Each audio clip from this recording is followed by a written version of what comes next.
Huh? Oh, retweet on Maddox's facial expression that he just made. I mean, these American.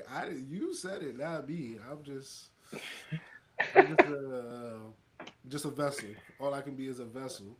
I'm just that. Shout out to everybody. It is Thursday night, so you know where we are at. We are potting. Um, we're back to our shit. We're a little bit late today, but decent time started. I think we started within the buffer frame.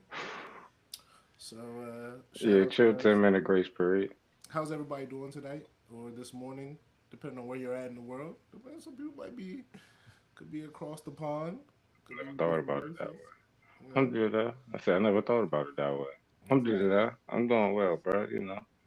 Just just Ramadan full though. I got my water on deck. When we get off, I'm going to get some coffee. That's the end of my night. I'm about to say, the jump forward, does that help, or does it help make the fast easier or like harder, or does it really not change much? But for me personally, it doesn't change much because like I'm used to fasting for a long period of time because like my first two Ramadans were like in the middle of the summer.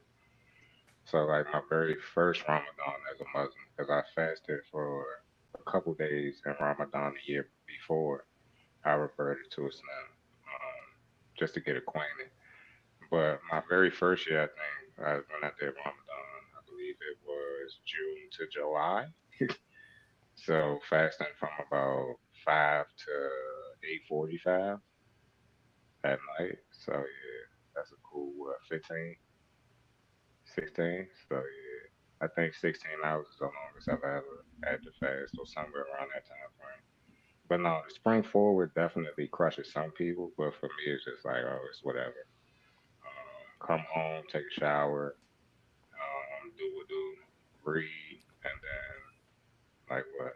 Read for like 30, 40 minutes, and then it's time for me to break my fast. So, it's all about time management, really. Like, it's only like I feel people sometimes when they be like, time is a figment of your imagination. Because like as long as you keep yourself busy and you're doing the right things, like Allah subhanahu wa ta'ala will grace you with you. So you know what I'm saying? But may Allah subhanahu wa ta'ala bless everybody, may he grant everyone's dua and salah, and may he accept your fasting as well. I mean, it's because the last 10 nights of Ramadan, the holiest nights, Prophet Muhammad got the revelation of the first pieces of the Quran during these last 10 nights. So yeah, finish strong. Shout out to the Ramadan brothers and sisters.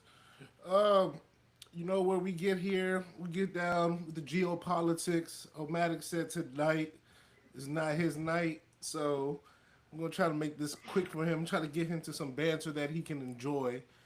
Um, Iran war. We are officially will be in week 3. We are at the point where America seems to want a ceasefire, and Iran said, "Nah, you stay right there and you take this ass whooping real quick." And that's what is currently going on. The Strait of Hormuz has been rendered shut. I saw a great stat. Iran is exporting more oil during these last 2 weeks than they were prior to the Strait being in their essential control. They decided that there's about, I think I saw 8 to 10 countries that they will allow tankers to come through. It's a lot of going on. And essentially we know that Netanyahu isn't dead. He came out. He did a press conference today. He said a lot of weird, ominous things. He talked about uh, the end. It was kind of weird. I don't really know how else to explain it, but weird. He basically was real apocalyptic as sort of as far as what's going to happen and things of that nature. I'd be lying to you because I don't really know what's in the Jewish book, so I don't really know how it all ends according to them. But a lot of his rhetoric was leaning towards that way. So week 3 of the Iran war, where we at with it? Hey, bro, you already know, cuz. Shout out to Unc, you know what I'm saying? Shout out to Cuzzo, the new Supreme Leader, the new Ayatollah, you know what I'm saying? So, yeah, man. Hey, I tried to warn guys. Um, you tested that gangster Charles. And I was just like, I don't think America got enough gangsters for them. So yeah, and I feel like everything since that episode we just like been on point with, bro. So I mean, we tried to warn them. Like we really tried to warn them. From the stock market reacting to straight up moose closing. Only thing we didn't talk about was the Gulf states getting hit. I don't think either one of us kind of predicted that. No, I don't think essentially, but I think that's a very interesting point. I think the idea of the Gulf states in this whole predicament is very, very interesting for only one reason is because the bases that they are hit is they're not hitting to me they're not hitting the Gulf states, and I think Mm, that's a very specific or that's a very important clarification to make that they're hitting American bases. These American bases are strategically placed in these Gulf countries so that if anything's happened, they could hit Iran. So it's not that Iran is indiscriminately deciding to bomb the Saudis or Oman or the UAE. Iran has said that they are in war and they have made it very specific the targets that they will hit. And the targets they have said are American bases and American businesses that ally American and Israeli businesses that are helping support the war effort.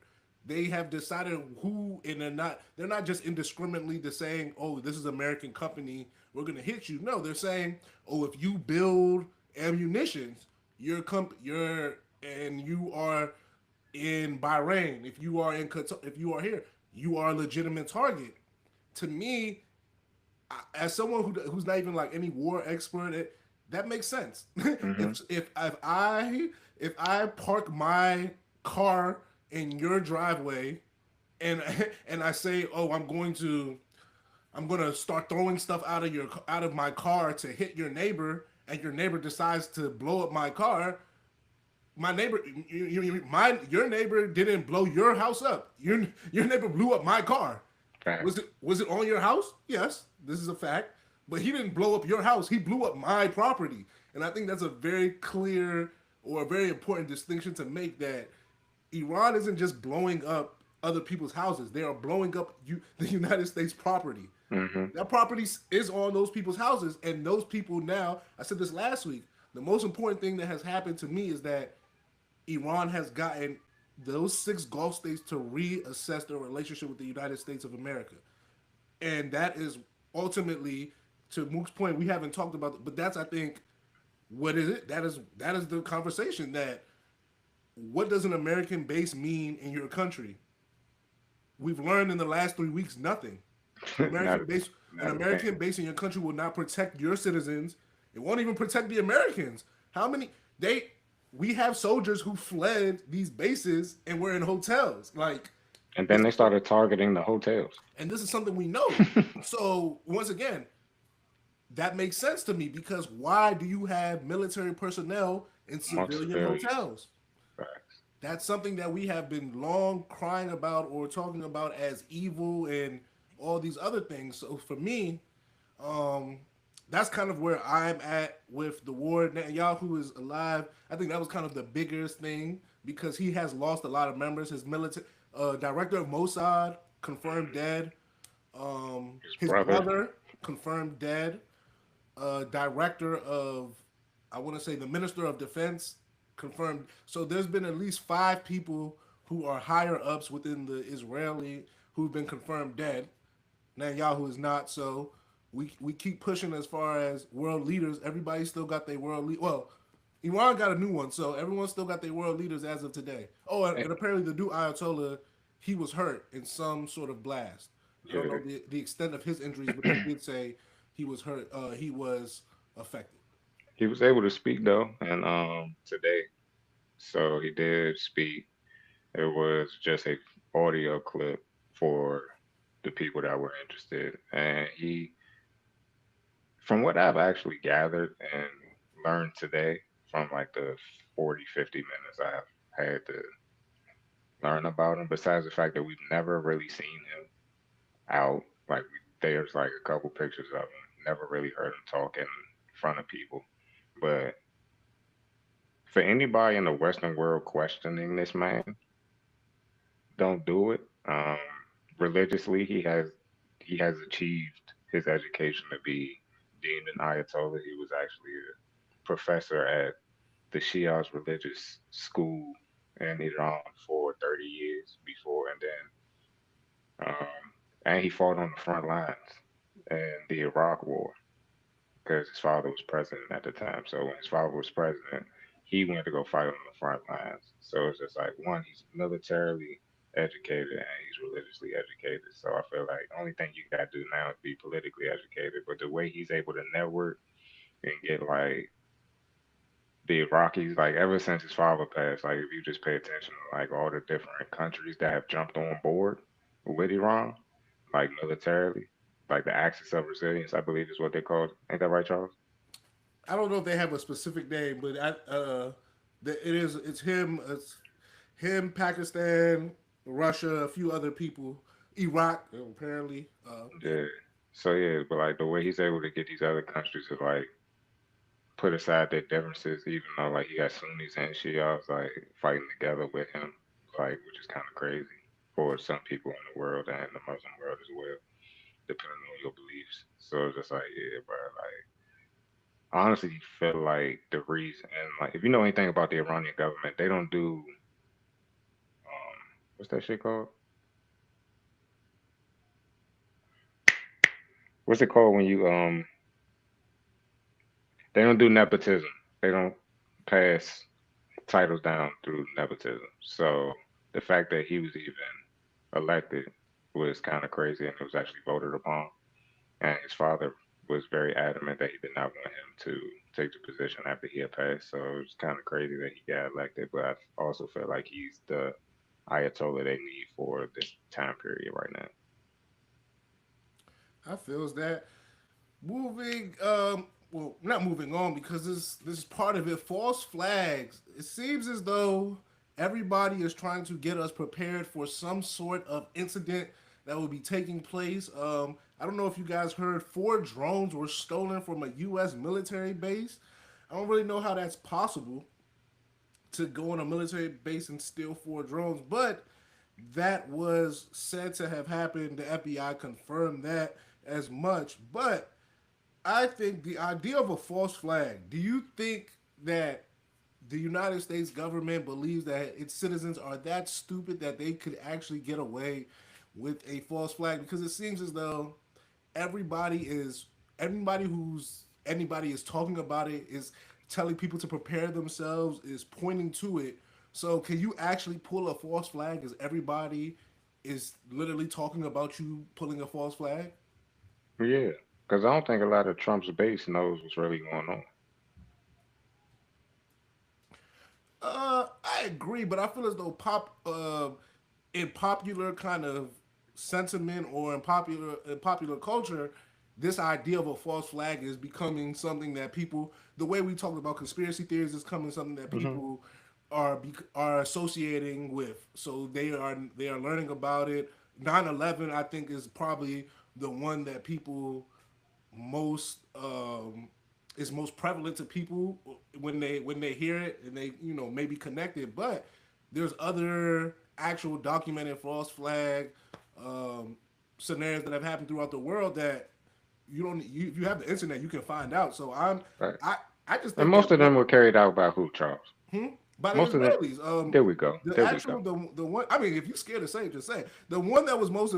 I think that No, is I just like wanted most to ask you. known You was talking about it, big is the dog. I just wanted some clarification. is the Lavon affair in 1954.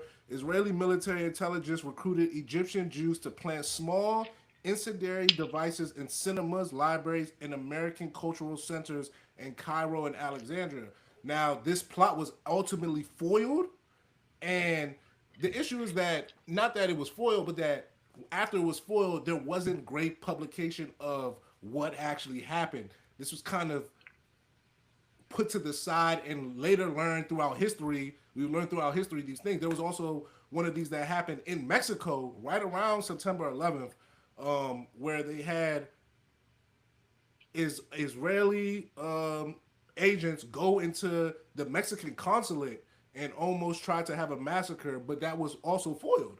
So I think the truth is that a false flag is necessary when you as a country or you as an entity know that you can't do it by yourself.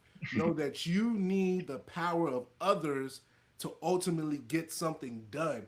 And I think because so much conversation has been about who basically Israel and the United States, who works for who's the one who's calling the shots, who isn't calling the shots, it's going to be, in my opinion, it's going to be much harder to pull off one of these. I don't think you can just do. I think it's much easier when no one is having these conversations. Like, and I don't remember around 2011, 2001, anyone talking about Israel. Like that wasn't a conversation. And I know I was only like 10 years old, but people were talking about Iraq. People were talking about Afghanistan. Those were things that I vividly remember as a child being in conversation. Israel wasn't part of the conversation. So I wonder now I in remember 2020. 2002, I think, because I remember Netanyahu when he came to talk to Congress. I remember 2002, like that whole run before Congress was like, "Oh yeah, y'all can go to war. Get the fuck out my face." Yeah, and I think the thing that I remember about the early 2000s in Israel is that it was very much so like them versus them versus the PLO. It was very Mm-hmm. much so a 1v1. The way the conversation was carried out was that, oh, they're being attacked. That's not the conversation in Big 2026. That Not is at not all. the conversation around Israel. So I just think that they are in a much they're not in as strong as a position PR wise as they were when some of these other false flags situations were carried out, and because of that, I think they're going to have to, like, Trump is gonna have to do his big one here. Like if he's able to pull this one off, kudos to him. But I don't think he'll be able to get this one off. Like they're gonna just have to kind of grind the American civilians to a pulp as far as getting their consent on this war. Like you're not gonna be able to false flag your way to getting the American public to get on board. That's kind of where I am with the false flags. Unless they actually allow Americans to die. That's the only way. See, that's the issue to me. If you allow this idea of allowing Americans to die, people said that they wouldn't allow troops. We know that there's 7 confirmed troops that have already been killed. So Allegedly. that's not like a red line. That's not a deal breaker. So what's next? Like we've seen American civilians die. Apparently today there were multiple terrorist attacks that they said were in connection to what was going on in For Iran. real? Yeah, a man killed. There was a man who apparently was a terrorist attack today, and they are alleging that his family was killed in Lebanon, or I don't want to get it wrong, but his family was killed somewhere From during these due to the strikes. Iran, yeah, due to this Iran war. So once again, I don't know I say at the what. ODU thing was related to that too. They saying ODU was related in some. So that's what I'm saying. I, who we had the Jewish synagogue incident where Yes, somebody ran a car or something into the someone ran a jump. car into a Jewish synagogue today. Once again, all of these things are I've heard happening. all these things in passing. Like I All of did not know all of this happened on a good Thursday. all of these things happen today. So that's what I'm saying. With all these things happening, I think the general public is far more alert. And let's say all these things are just strictly terrorist attacks, da da da. The idea that the general public is asking questions makes it that much harder because now you can't just say, "Oh, this person did this, terrorist, black and white is done." There's a lot of people on They're both sides, sympathizing with the people now. not even with the people, but there's enough people who are saying, "Wait a minute." And Okay. they weren't saying that before. They were, if you said this was a terrorist attack, they said yes, sir, no questions asked. And now they're saying, hold on, wait a second. And like I said, most of stuff is PR. It's not, once again, it's not about what is actually right, wrong, what's going on. It's about the PR. It's like how can you sell it? I don't know if you can sell, oh, we're attacking Israel when, oh, Israelis are being attacked when every time someone turns on the news, it's bombs, bombs, bombs, bombs, whether it be Iran, whether it be Gaza, and the perpetrators or the person who we're saying is responsible are the Israelis. I think it's very hard to have both of those things happening at the same time and try to get people to pick a side. Like even if people do agree with one side, they're gonna see the other and have to be like, damn, I don't know. Like this, I think it's gonna make a lot of people just disconnect, kind of be in the middle, and you don't want that. When you're fighting a war, you want people. You don't want people kind of being like whatever. That's not good for your. That's not good for your brand. What you got, James? Look like you was googling something. I was googling nothing. I was over here looking in these comments, and that's about it. Okay. Okay. I The have no comments idea. are the comments saying anything interesting? Mm, nah, just trolling Rodney. That's it, Oh, bro. the comments are trying. We'll get to there will be a BAM conversation for sure. Well, trust me, Not guys. it's not even about that, bro. Oh, Bro having tech issues.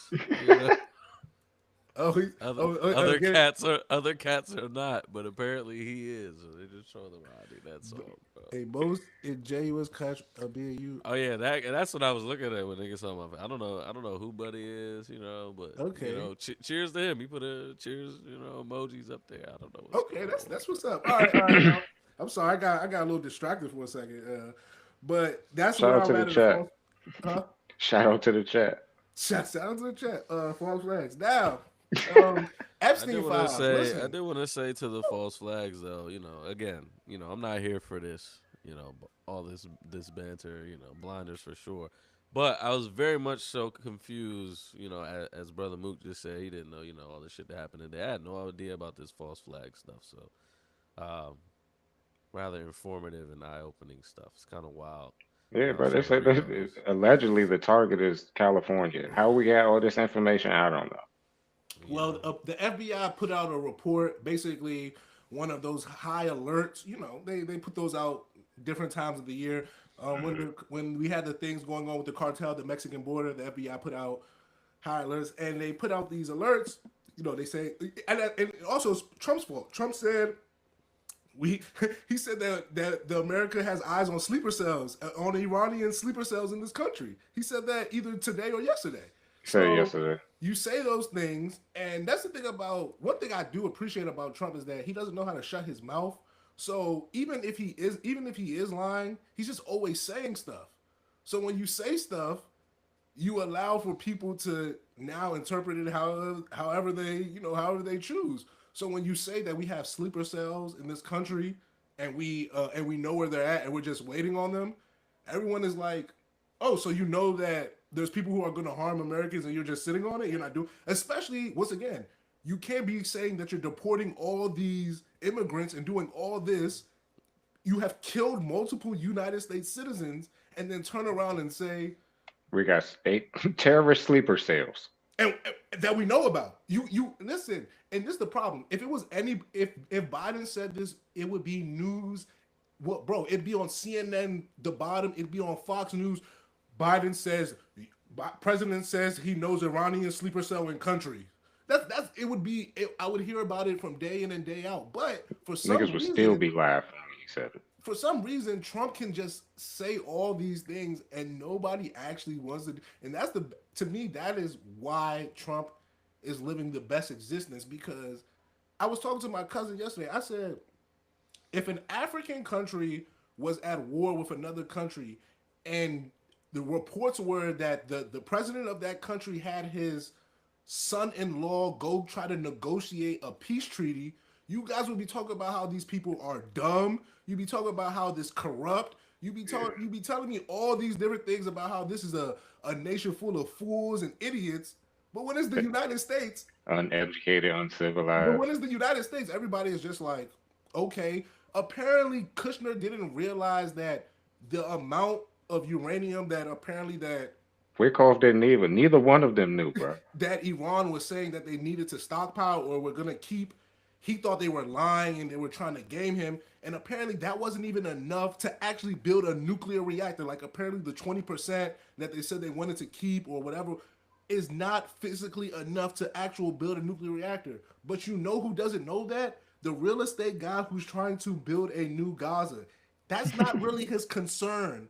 his concern really isn't if nuclear weapons get built. And the fact that that guy got to sit, listen, that is still the most baffling thing about this war in itself is whatever. But to this day, the most baffling thing is that Jared Kushner sat in a room with the foreign minister. Well, not in a room. He sat in a negotiation because the foreign minister of Oman or whoever from Oman was the It was mediator. Oman. Mook explained that to us last time. He sat with them and came to the conclusion that we're going to war with Iran. That's who decided. Jared Kushner. So anytime anybody wants to be like, why are we at war? All because he was confused. You should blame Jared Kushner. Like if you have cousins in the military, you have family in the military, you guys should be sending Jared Kushner your postcards for like why we're at war. But yeah, that was enough about that. Epstein, your number one place for Epstein. My favorite part about the Epstein files is that probably the most egregious part of the file so far got released sometime within this week. It was in the last week or so, right? I want to say it was. It was after we recorded, so it had to be like Friday. So it was like I think it was like between Friday and Tuesday when we got the most, like I said, the most egregious of the Trump Epstein stuff, where it says that the 13-year-old that said that Trump had assaulted her or raped her, or the driver of the limousine who overheard Trump having the conversation about raping the 13-year-old, we finally got that documentation from the files, and we found out that the FBI did they or did they not do an investigation, or did they not follow up? Because that's the one thing I'm not totally sure of with this, with a connection to this person. Did the FBI? She was questioned because I saw her. What's that shit called? Whatever. I saw the physical copy of the questioning, like of the 13-year-old. Like they redacted her name out, but they kept the agent's name and shit. Cool. So that was the thing. Was that they have this investigation, and I think the thing that kills me about this part of the Epstein Trump stuff is that I keep seeing U.S. senators, Congress people get on TV and be like, I've seen the most egregious things and somebody needs to answer, and then that's it. Like that Cohen guy, I don't know, he's the Democrat. Him and Massey, the Republicans, seem to be the two guys who are like pushing to get from California. Yeah, Cohen Khan, yeah. Massey's from Kentucky. But outside of those two, and there's a few others, everyone seems to come out very strongly about, hey, we can't let this Trump, and then that's it. They make this, into Womatic's point, when are you guys going to do something? They make these very kind of strong, oh man, this new round of information is just so bad. This is the worst information. And then they kind of just go back, and then another thing happens in the war. He fires another person in the cabinet. Didn't he just add Charlie Kirk's ex-wife widow to something in the Air Force? Like gave her a job. She's very high up. Like gave her a job on an Air Force board. Like high up. All types of nonsense. So for me, it's like, in particular, the Congress people, when are they going to actually put feet to fire? Because once again, all the updates we get are, oh well, this is more true.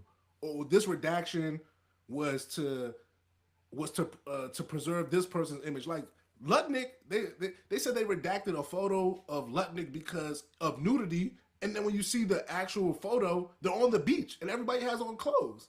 Like these people are just lying to our, like straight up just lying in people's faces.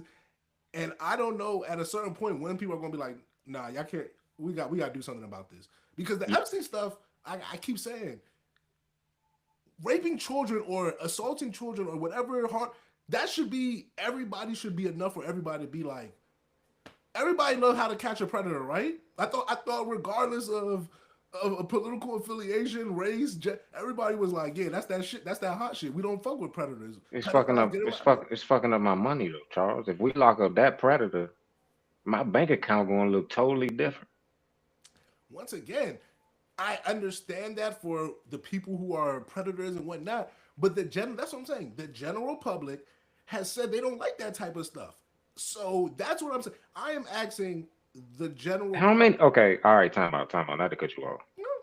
How many people in the general public genuinely don't like that shit? I Like would I know a lot of people that talk about it, but I I mean, would like, I would argue that there's a very large portion of people. I'm gonna go overwhelming who do not like that. What I would argue is that people will protect those that they do care about. Yes. So that's what I'm saying. will So your if you friend? really care about it, you want to protect that nigga. Well, I think that's a very like kind of simple way to look at it. Because yes, in theory that would be, but that's not how it works. Like if somebody, Everything sounds good in theory. World to Charles Bankley.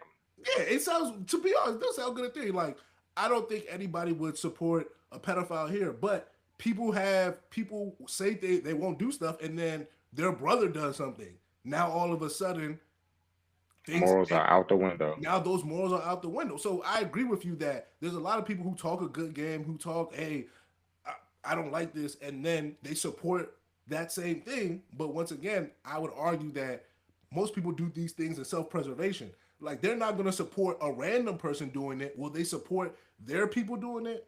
Probably so. Is that fucked up? Yes. But And also, that's why none of these Congress people have come out, Charles.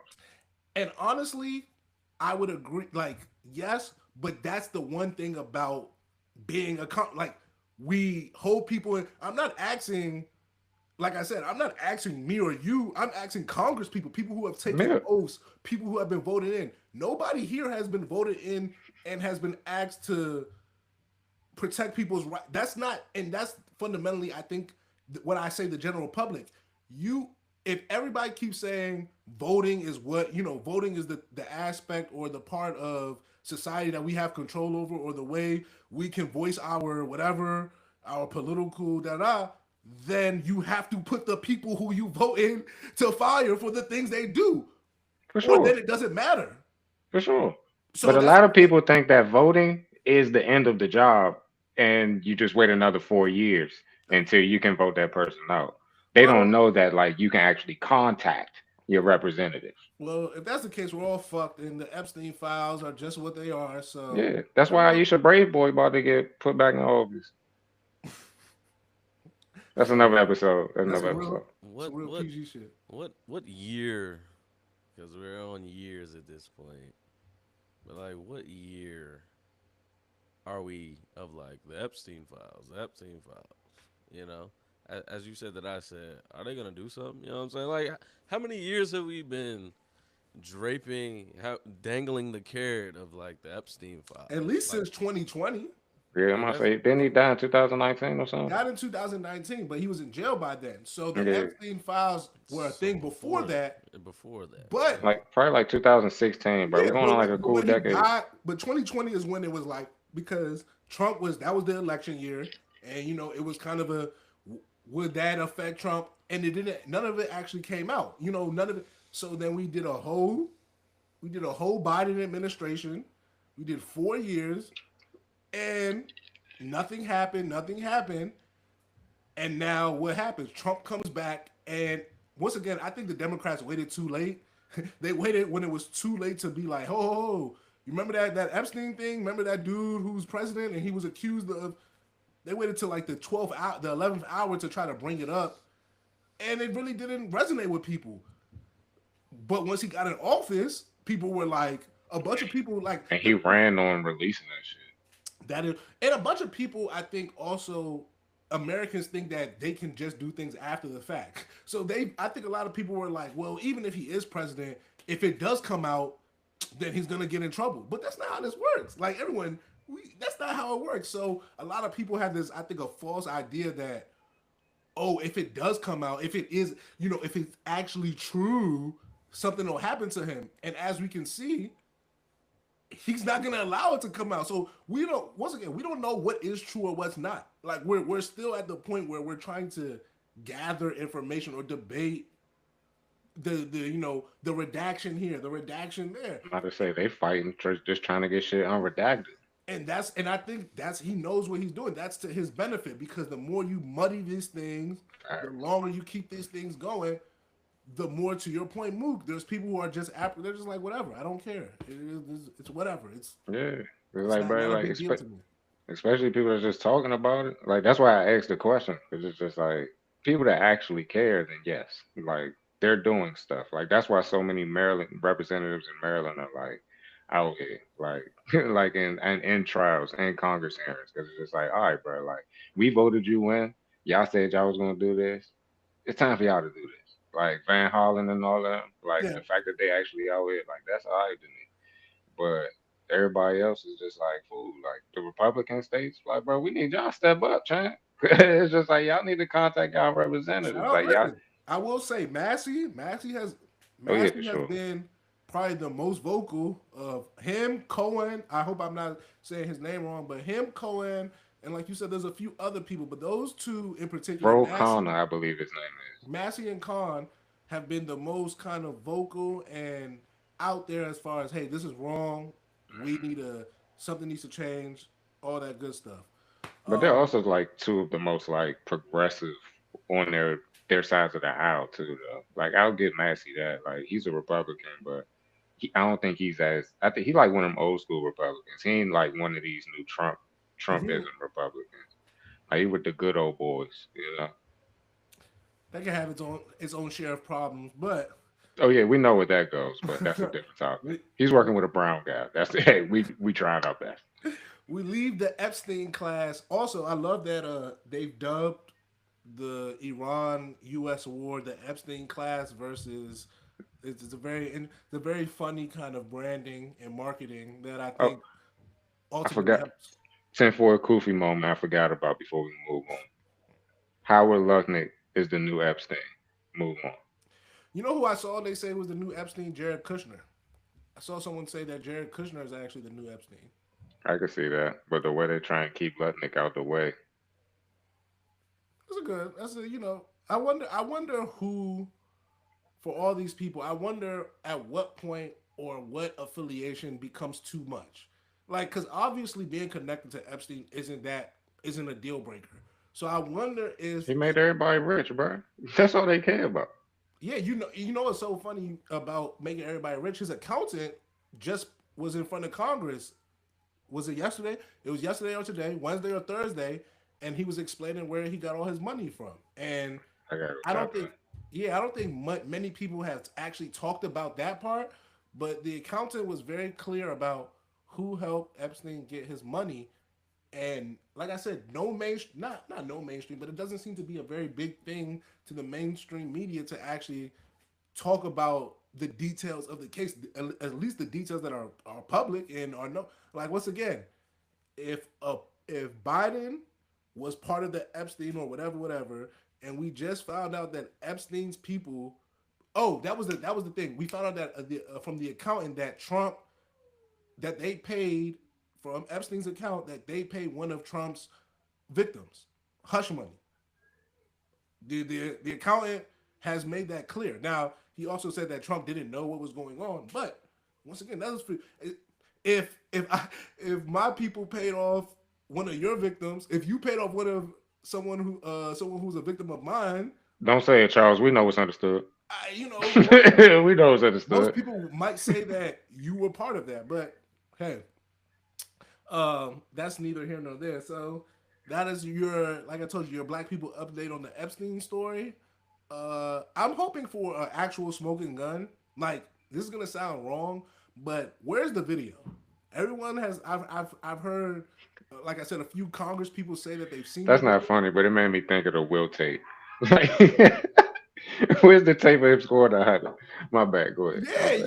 like at a certain point, we gotta stop talking about it. We need to be about it. So like I heard the hackers have hacked and they got the Trump stuff. So I would love to see that. Shout I out would, to their own.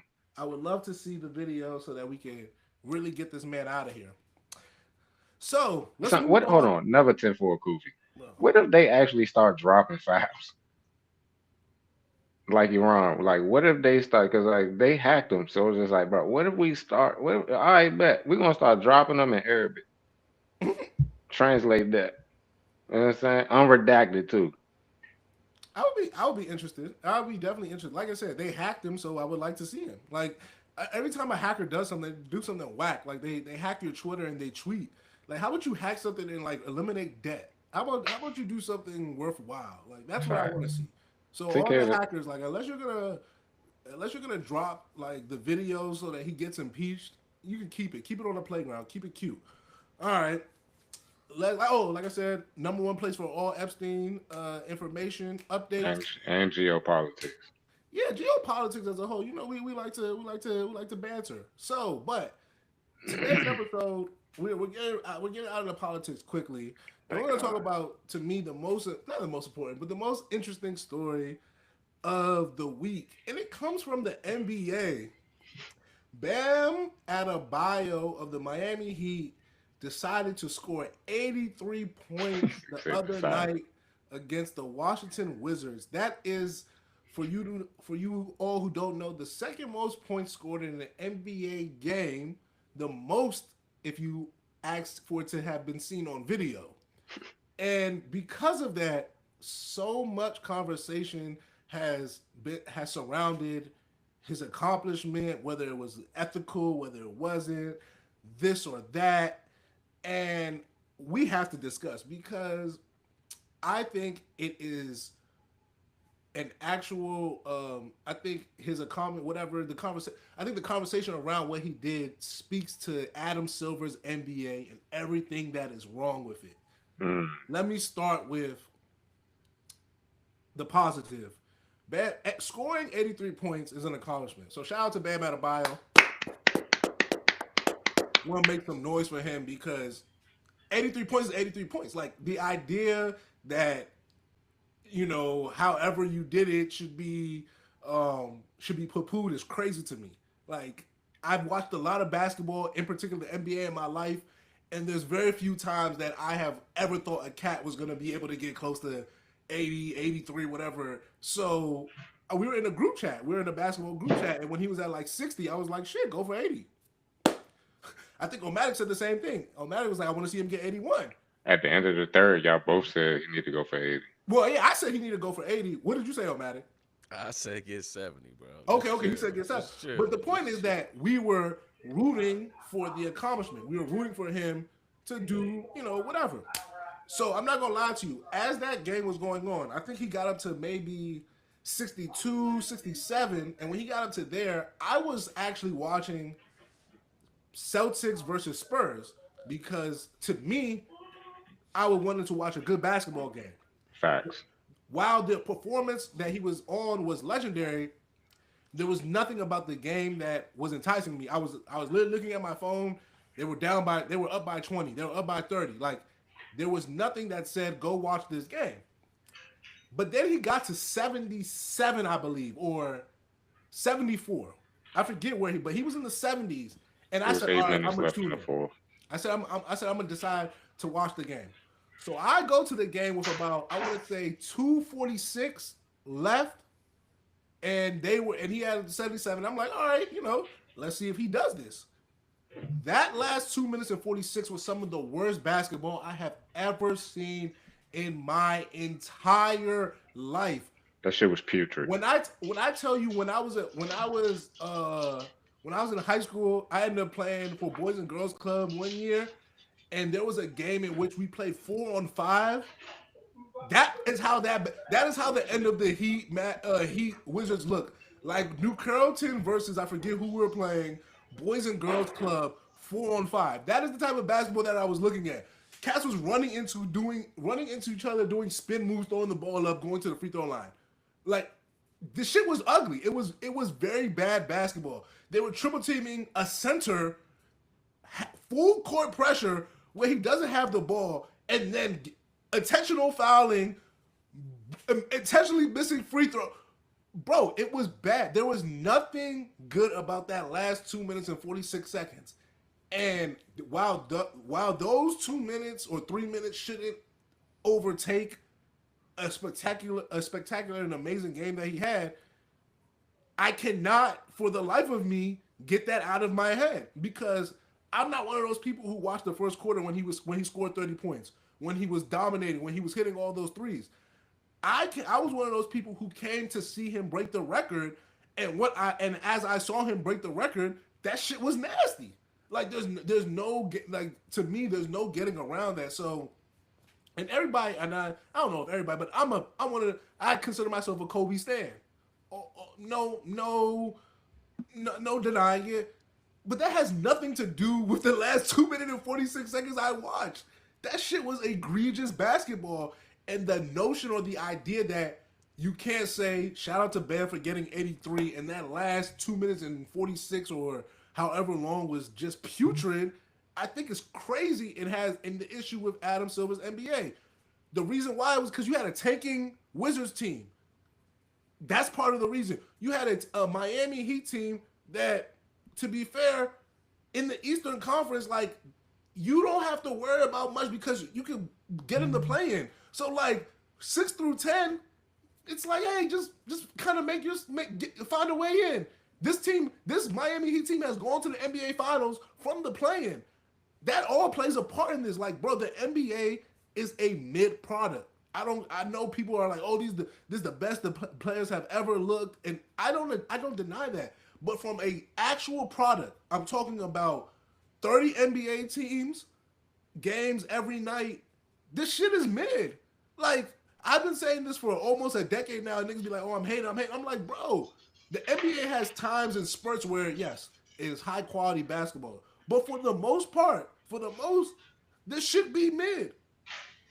It's 6 teams trying to win championships, 6 teams trying to get the number 1 overall pick, and then a bunch of teams that are like asset management. They fucking treat the NBA like a hedge fund. Like, oh, if I get a number of these and I get this type of player and we do this, maybe in 10 years, like, I don't know. Like, the NBA feels like a nerd game more than basketball. Like, cats don't be out here just trying to win. Cats be trying to do everything but that. And I think once again, the Bam Adebayo was a perfect example. This is barely out of the play-in, up 30 points in the fourth quarter, intentionally missing free throws just so a dude could get a record. Now, once again, if Cats is cool with that, I have no problem. And they were fouling the Wizards to get extra possessions so that he can get the record. Once again, and you're up 20. 30. The score was 116 to 140 something. But I didn't watch the game. I just know the fact that they turned the Celtics game off so I can watch a minute and 30 seconds of the most egregious shit. That shit look worse than us at Walker Mill, bro. I'm trying to tell you. And people are getting mad. Like, and here's my thing. No one is denying the accomplishment. Bro, scoring 83 is amazing. You are lying to me if, as he was going down the stretch to do that, you were watching that shit and you were excited. Everything from the 69th point on, which is the entire fourth quarter, was bullshit to me. I'm not going to lie to you. Like I said, I would never go back and watch that game, so you don't got to worry about that. But like I said, that last 2 minutes, that was not basketball. I don't know what that was. That was not basketball. Hell of a performance, though, Bam. Shout out to you, baby. Why are you laughing? I just want to say, Bam Adebayo has 6 points right now in the third quarter. Listen, man, I'm not gonna say anything, bro. I'm not gonna say anything because, and here's the thing: they want to know what his encore was about. People were legitimately getting mad when people were like questioning just not just the aesthetics, but everything that happened around it. Oh, you guys are hating. Nobody is hating. People got eyes. People saw what they saw. That was an egregious display of basketball. If I didn't watch any sport that night, and y'all niggas texted me the next day in the group chat and was like, Bam Adebayo scored 83 points last night, I would say, shut the fuck up. I would not believe you, bro.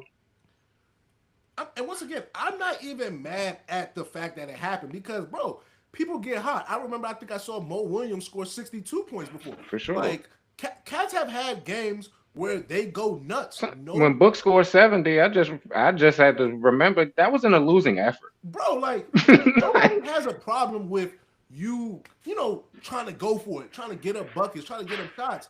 It is literally how, bro. I watched this man do a spin move from the 3-point line into two defenders, throw the ball up, and I was like, no, y'all can't be dead ass. I literally was like, y'all can't be dead ass right now. And they were dead ass. Like, When he was in the corner and 3 people were on him, I'm like, bro, I know somebody open. You can literally just throw that bitch in the air and somebody on your team can catch it. He shot it. once again, All right. Here's how it goes for me. I have a lot of issues with the 83. Okay. oh, a lot. Yeah, I mean, Okay, we woke Omatic up now, Chuck. we had our guy Verber here. He texted chat. You know what I'm saying? First and foremost, definitely a Kobe stan as well. It goes well past the Kobe 81 thing for me. Like, it has nothing to do with that. I think first and foremost for me, I mean, I'm a Wizards fan, okay? Blurred background here. My number one issue is the Washington Wizards. Why do y'all suck so bad, bro? Why are you allowing this to happen? Okay? That's my number one issue right Too late in here. the season to be asking that question. I mean, yes, but also, there's a lot of hope now.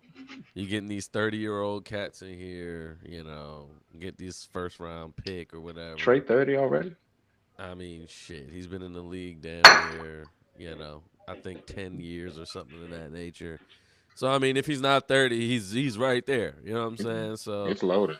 you give cats hope. Dynasty is loading, and then you just go out here and allow this to happen. Okay? It's just like, Wizards, what are y'all doing?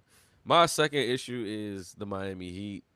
This is supposed to be one of these, high-class organizations. Heat culture is a thing they talk about often. This is not the epitome of what you would think Heat culture is. Like, cats going out here playing nasty basketball. I didn't watch the game at all until, as Mook said, when they took us off of, the game was over anyway. The Spurs Celtics, it was over anyway. But y'all are going over here to watch the Wizards and the Heat, to watch history, and I was just like, that's nasty. But to me, Heat culture was never about like stuff like that. You know what I mean? Like a cat trying to go for an individual award. I don't think that's what Heat culture is about. And then my third gripe is their exposure for allowing this to happen. Cats was up against the tanking team by like 16 points going into the fourth quarter. There's no need for this man to be in the game still. As I was saying in a couple of chats today, when you play the Wizards, that's your vet rest day. You're not playing, the back half of the second half. Like you're getting to the middle of the third quarter and you're done for the night. Granted, cool. You got your 60 points. You have more. You scored 31 in the freaking first quarter, bro. Like, bro, you can be done for the day at that point. Granted, the Heat had a terrible roster as well that day, but their roster wasn't, worse than what my Wizards are putting out on the court every night. So it's just like, bro, let these other cats get their burn. Again, you're a perennial play-in team. You're going to play in whether you beat the tanking Wizards or not. So what are you doing as the Miami Heat organization here? My last thing, I'm not mad at Bam at all. You're a cat. Go out there and hoop. They kept putting you on the floor. You played 42 or 48 minutes against the tanking Wizards team. That's not your fault that you play those minutes. You know what I mean? This is your organization, your coach that told you to go out there and keep playing. Go ahead. I'm sorry. Have you maybe considered that this is where Heat basketball is now? Like, because that's the thing. Like, they haven't been this dominant organization, all this Heat culture stuff, probably since Jimmy Butler. Like, I don't know, Jimmy Butler just left, but even the tail end of Jimmy Butler to me wasn't the Pat Riley heydays. It was literally Jimmy Butler being Jimmy Butler. Like, Jimmy Butler put that organization on his back for 2 playoff runs, and it kind of has skewed how people think of them. Because without that, the post LeBron years are met. Listen, what are the post Miami LeBron years? What do they actually look like from 2015-16 till now? You have Jimmy Butler. Outside of Jimmy Butler, Weren't they in the lottery a couple years? There's lotteries. There's the second round. There's quick second round exits. So all this Heat culture and stuff, it sounds good in theory, but in practice, they don't have no superstar. That's And that's fine. the thing. Jimmy Butler ain't coming through them doors no more. Bam Adebayo ain't no superstar. So maybe going for individual records is new. Is he coaching now? Like maybe that's what they about. I don't know, man. If Jimmy Butler and his Heat teams were up 16 going into the fourth against the tanking team, I don't think they're keeping Yes, Jimmy Butler out there. but that's my point. I don't care if he's got 40 or 50 or whatever. Jimmy You're Butler not keeping him out there. was that guy, and because of that, there was still this remnant of he. Without him, you just got Bam Adebayo, really good player, maybe all NBA caliber player, right? Like I can see a world where Bam Adebayo is like the 14th or 15th best player in the NBA. He's got 8 points now. Huh? He's got 8 points now. Which would make him an all NBA type of player. But nobody thinks Bam Adebayo is like the guy who leads you to a championship. He like second or third team, maybe. Yeah, like Third team. Bam Adebayo with on a good year. with a superstar is great. If Bam Adebayo is your like defensive anchor, your second leader scorer, I could see you winning something of importance. But no one thinks Bam is gonna lead it, and I think that's part of the issue. Like people are just kind of like, yo, this Bam stuff. Like he had a great game, but once again, your eyes can tell you what your eyes can. Like the eyes don't lie, Chico. The eyes do not lie, and Retweet. the end of that game performance was egregious. He shot 22 threes as well. 7 for 22. I've never seen him take more than I don't think I've ever seen him take a double-digit amount of threes a game in my life. I don't think I remember him ever taking 7. Exactly. Yeah, Like, what the fuck, bro? It What was are you nasty. doing? It was nasty, but I must say, getting 83 is getting 83. do you There's say? something about scoring the 83 points that I must respect. Just 40, 46 my heart. free throws attempts. once 47. again, you gotta getting to the free throw line to me. Hey, is niggas a don't be skill. making free throws. I can't lie. I'm No, not mad at him. I'm not mad at the free throw attempts. I'm not gonna hold you because the fact he made 36 of them, Jim. 36 I thought it was record. That's a record. Okay. Yeah, that is a record. Yeah, fuck shit. Shouldn't me. All right, staying in the NBA, but moving on a bit. SGA MVP. He locked up the MVP. They played Denver this past week, and he had an amazing game winner. Great performance. Did he's enough to solidify his back-to-back MVPs, his second straight? For me, not yet, but Okay. that was an MVP like performance for shit show. Like that last 4 and 5 minutes where him and Joker just going back and forth. Well, like him versus Denver by his damn self.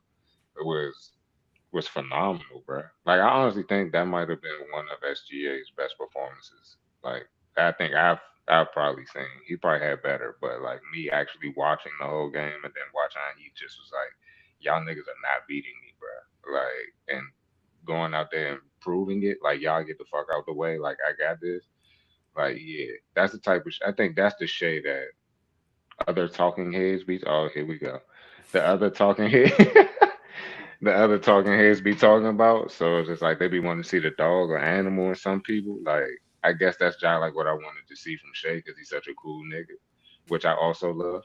A humble, laid back guy with the captions. Shout out to Omatic.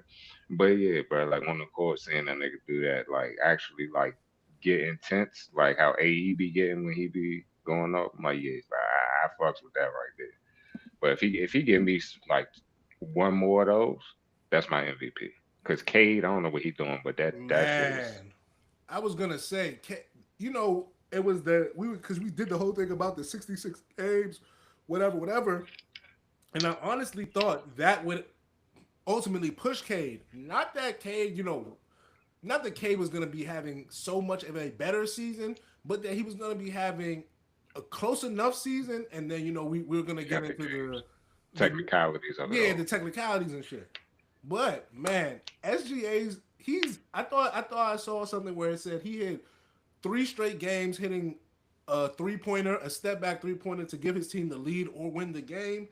And as a guy who's known for apparently being like a free throw merchant, a bait guy, for him to end these games the way he's doing, to me, is very beautiful. It shows, like, to Dagger. me, that's when we talk about basketball.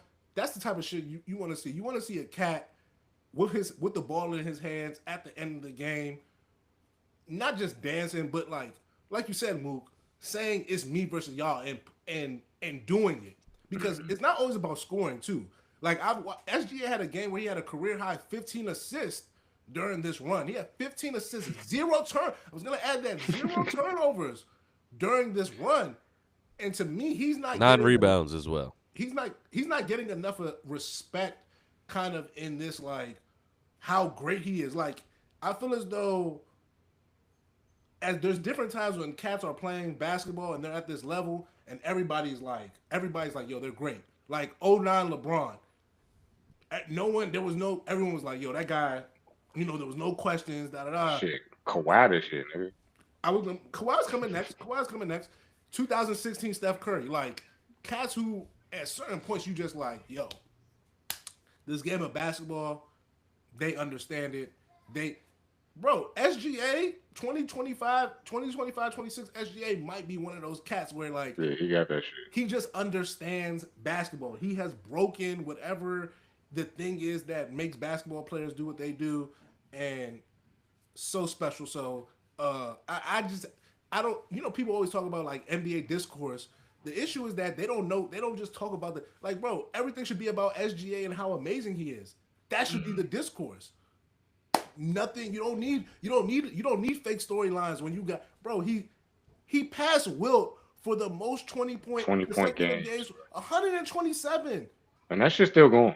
Still going, bro. Every time he gets on the court, 20 points. That's crazy. Like you can chalk it up. Like it's an automatic dub. Tip the ball up. SGA dub. 20. Dub. Come on, man. Like I don't think SGA in the arena tonight. I don't know. I don't think we're actually appreciating what we're seeing. Like the same way people have talked about this with Joker. I don't think we're appreciating. Like, buddy, as far as the numbers go, he's probably the closest thing to MJ. A shooting guard who averages as many points he does at the field goal percentage, 30 points, 50% from the field as a shooting guard. That's MJ.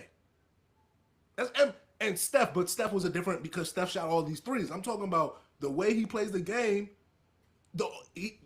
This guy SGA is probably the closest thing we see to Jordan. And once again, this is coming from the Kobe stand. I'm not saying that different eras, all those. So I'm not cross comparing it, but I'm just saying when you look at the numbers, you look at the things they've done, bro. It's SGA and like Michael. I'm sorry, like it is what it is. Shit don't make sense, bro. My last thing I wanted to do on the NBA is No. Excuse me. Let me get some SGA. Whoa, I didn't put get on in there, get in there, didn't put the jersey on for nothing here. Whoa, I'm sorry, to answer a question, I don't think that game, top 3 game for the season. I don't think that game wrapped up the MVP voting for me. I think it's been wrapped up. It was just about if he's going to play those 66 games or not. And I think he knows the vibes. He came back for it for a reason, as did Joker. I think that game, to me, it just wrapped up the fact that they're about to repeat for me. I was like, okay, you guys got it. You know what I'm saying? You're literally probably, besides everything he did, you're probably the best team in the NBA, and you literally, as much as I love my Europeans, you literally have the best player in the league. And the third thing I want to say about what I was watching in that game, there's been a lot of chat, jokingly, as I always put, the face of the league stuff, my slander for that guy number 5 in Minnesota. And I didn't want to You can say his name, damn it. I didn't want to do this. And I was trying to figure out why, I don't like him. And I think that game on Monday proved it to me, right? SGA is getting double teamed the entire game. Still went out there, dropped 35, 15 assists, 9 rebounds. Still got his team involved. Still's making plays for his team. Not a point guard. We'll continue. That's fine. Who's not a point guard? Shea? No, Or number 5 Ant? in Minnesota. There you go. I mean, technically, Shea was just moved into the point guard role. He as well is a 2 guard.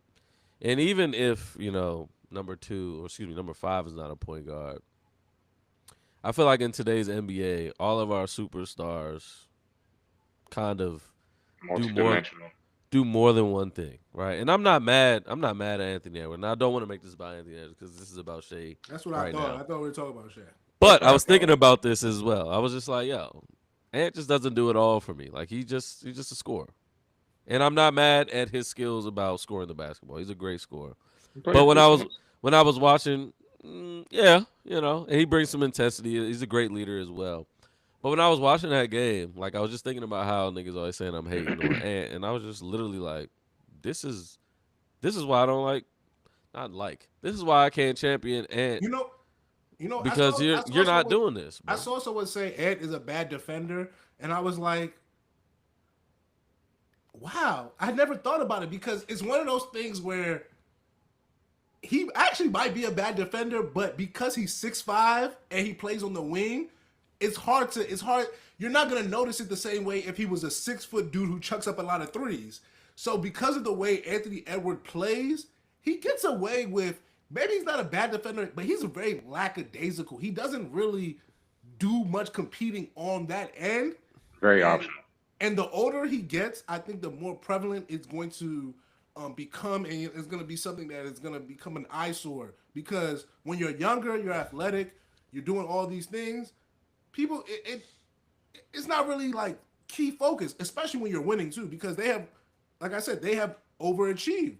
So people are looking at all the good things you're doing.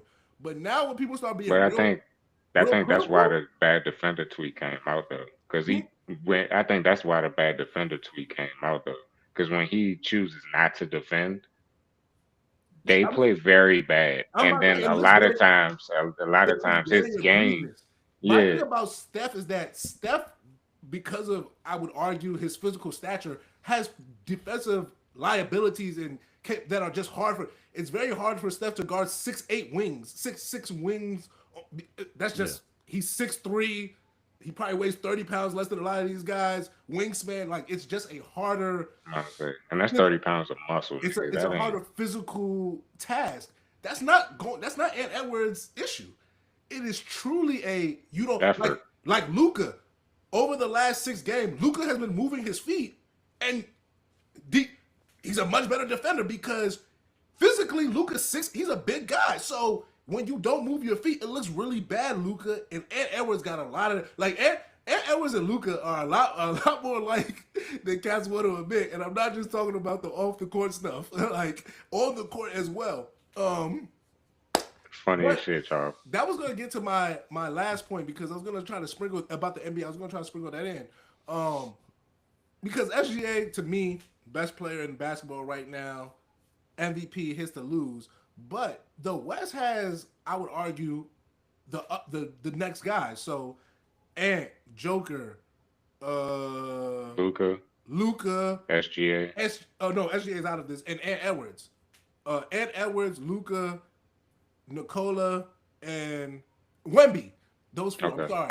Those are the next 4 to me who would argue. My question to you, or the question I pose is, outside of SGA, who is the best player in the NBA? And when I mean the NBA, the Western Conference, because that's what it seems like. It seems like those are the 4. Or I the feel 5. like it's Joker, bro. I No, personally, no, no, no. I lied. It's Wemby.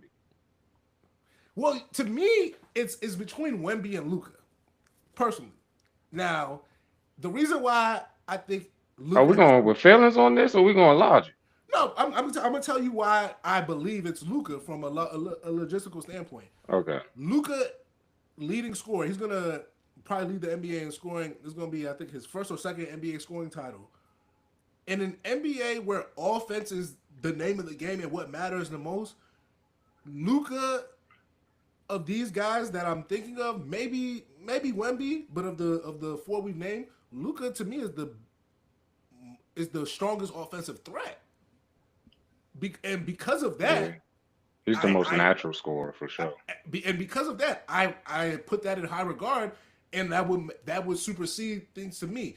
Wemby, because of just how great he is defensively, would probably ultimately win because What the fuck? He's the best. He's gonna win Defensive Player of the Year. Nigga be Probably. putting up 39, 15, and 7 blocks. You know, like that's where I think he separates himself from all of these guys. Like that is the clear line of demarcation. Wemby's defense. But like I said, because the NBA is so offensively skewed, and I believe of the 4 guys I just named, Luka is probably the greatest or the strongest offensive threat. I'ma lean Luka. But then you got that big slob over there averaging a triple dubs, no? Once again, I no Like disrespect. I think he averaging a 30-point triple dub damn near too. Ain't like 28.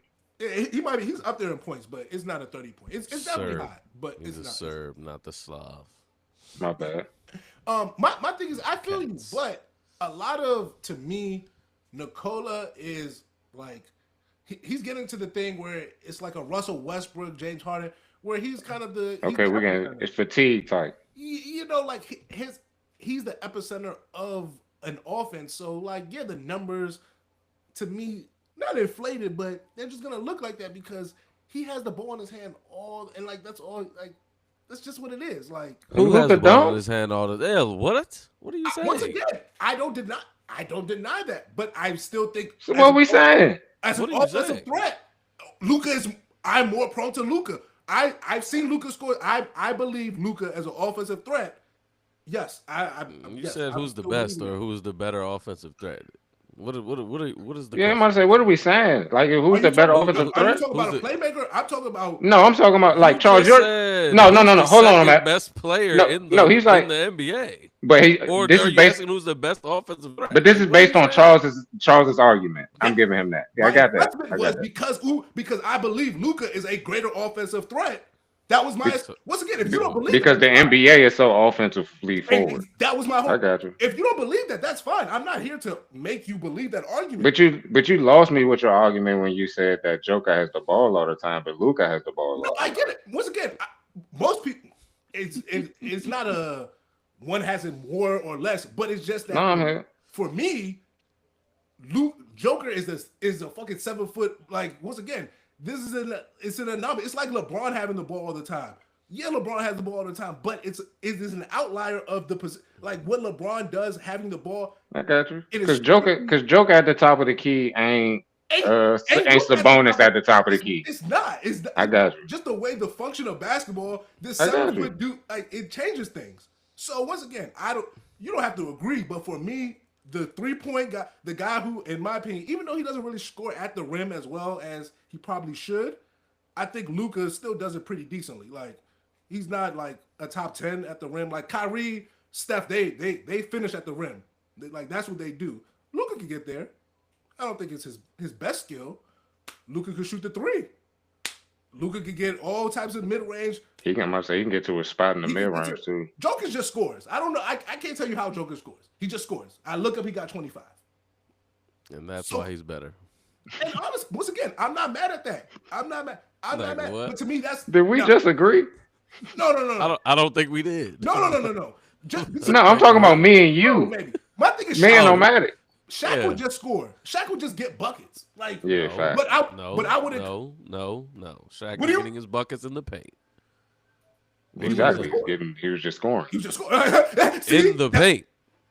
In the paint. Once again, You're saying Joker can just score. He shoots threes too. He But shoots Shaq everywhere. Shaq would start out like far elbow, face up, and then dribble He's you not, down. he's not jump shotting you. He can't give you a Oh, jump no, shot. fuck no. once again, Joker. I That's don't deny Joker's that score. Joker can shoot threes, but to act like Joker be shooting, yes, every now and then Joker gets hot. Like he goes on a. Joker is not. You would consider Joker a 3-point. No, but he will shoot that motherfucker. Okay. Like he I'm about to takes a say. lot of attempts. He takes a lot of attempts. Once again, Bam. We just seen a nigga shoot 22 threes. He shouldn't have. He shouldn't have. That was one night. No, see, you can. That's one night. And that's my problem with the NBA discourse. No. We know I said I've never seen this nigga shoot double-digit threes a day in my life. Joker will do that every Once night. again, I know you haven't seen it, but literally, Bam has been shooting the last 2 years. That's his whole thing. He's let me been check shooting it. more threes. Let me check it on Bam. Let me do a live check-in on Bam right now. Hold on. He got like 10 points probably. Because that's what okay. we're doing. On 13 shots. Yeah. I think my last thing I want to do before we get out of here, a little NFL. Hold on, you want to give us the Bam update? I'm getting there. Go ahead. I'll interject when it's 10 points, 15 shots, 2 boards. Keep it moving. Ooh, a Two box score. boards. Let's see. Let's I see. don't know. Let's I'm just see. guessing. 8 points. Oh, that was the other thing that pissed me off about him that night. This nigga only had 9 rebounds. You're a center. What are you doing? That's my problem, man. You had 9 rebounds. What are you doing, man? I'm not gonna lie, Matter. That pissed me off too. Bro. Anyway, Bam Adebayo is 4 for 14. He's 0 for 4 from three because he doesn't take 22. He doesn't do double-digit threes. Like, come on, what are you doing? Just bro? look once again. Look at the game log. He's playing bad today. Look at the Can't game lie. You know, I'm a plus minus guy. I can't lie. He's log. plus Yeah, I 12. hate that. That's a stupid He's stat plus, to me. he's plus 12. Charles, that's when basketball went downhill. When they allowed them math niggas to come in there and start Once doing shit again, like it's Are you baseball. are you making winning plays or not? Yeah. once again, that's How the fuck you gonna tell me what's a winning play on that? once again, I that don't know.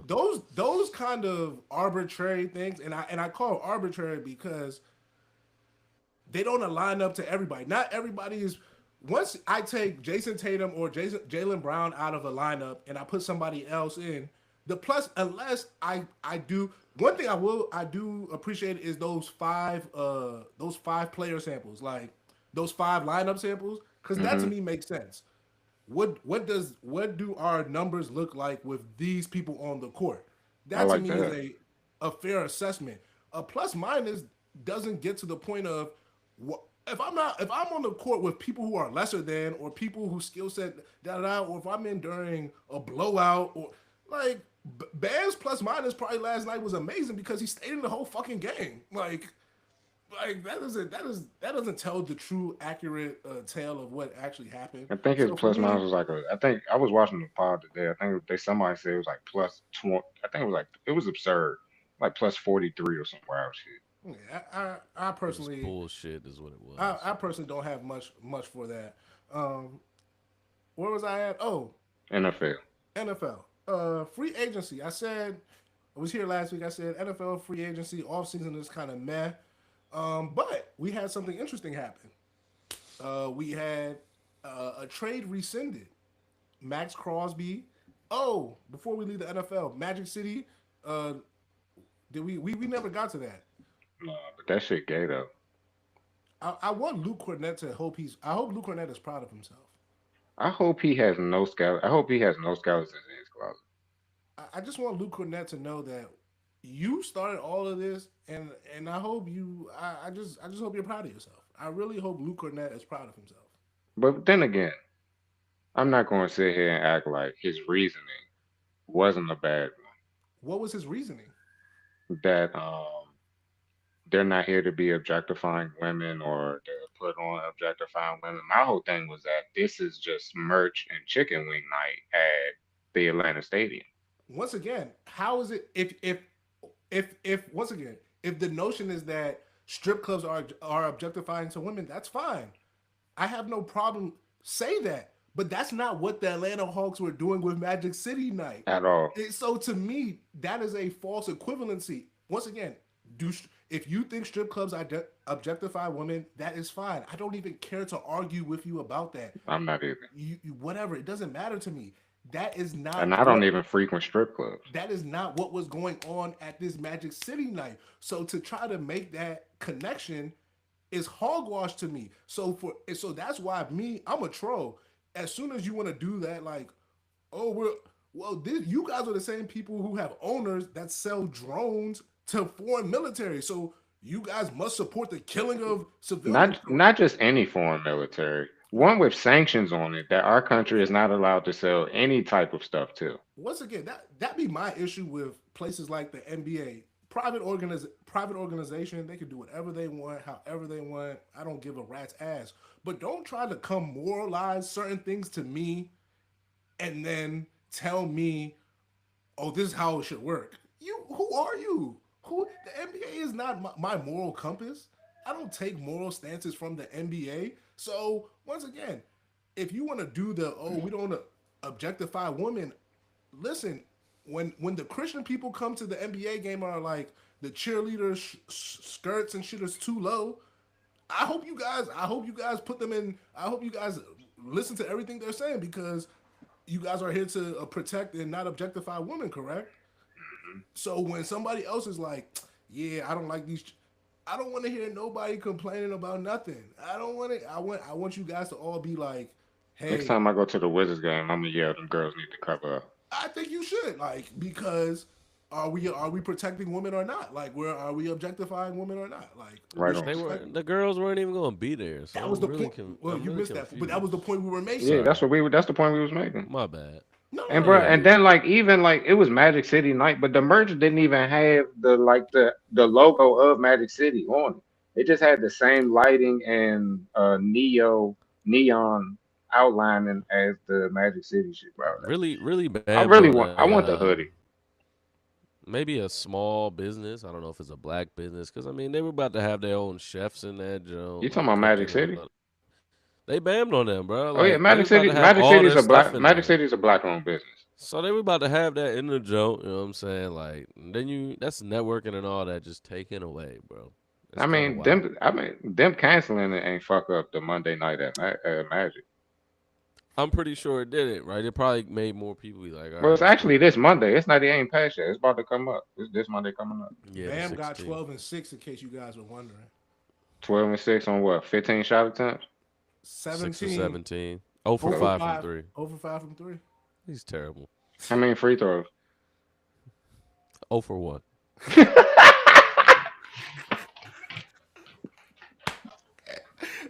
Uh, Nigga just made the world record.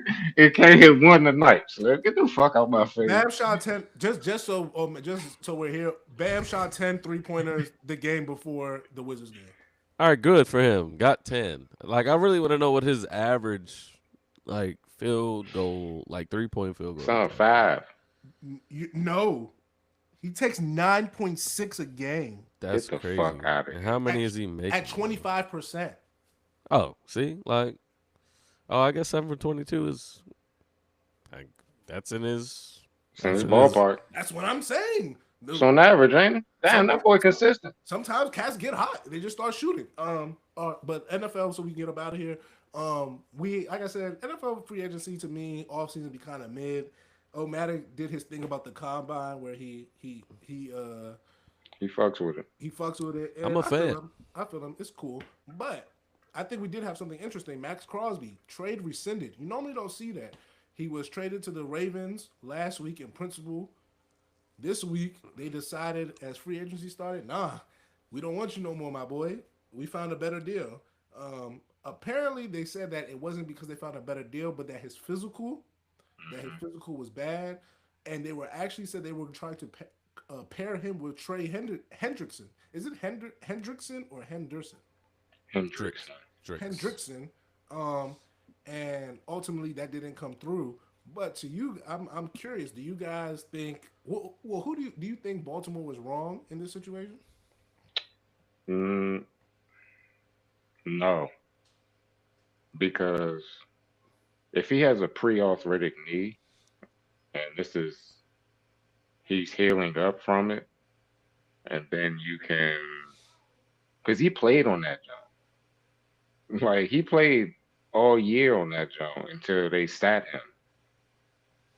Oh, hold on. I just want to make one thing clear. I was reading it wrong. That was for the month of March. He averages five. He averages six threes a game. I'm What I saying say, bro? there's no way he taking 9 a game, bro. Like what? No way. He This nigga averages just. six threes a game at 32%. I'm about to say because he only averaged like 18 points on the year. Yeah. He averages six threes a game at 32%. So do I'm with about to say that. that's way. I'm saying if you shoot 9 threes a game and only averaging 18 points, nigga, you're shit. Yeah, no, that was You're a center. that You was for the shouldn't be month. taking that. That was for the month. No, But no, you, six threes is a lot of threes. Like, no, it is, especially for him. But I'm just saying, though, I said like 5 though when we originally posed the question. But I'm sorry, NFL. yeah, but if he had degenerative damage, like even after the surgery and all that, because like this is meniscus, like that's like a tendon. So if he got a pre-arthritic knee and he's about to be 30 when the season starts, and then you give him like 4 or 5 year deal, bro, he's not playing. He's not seeing the end of that jump.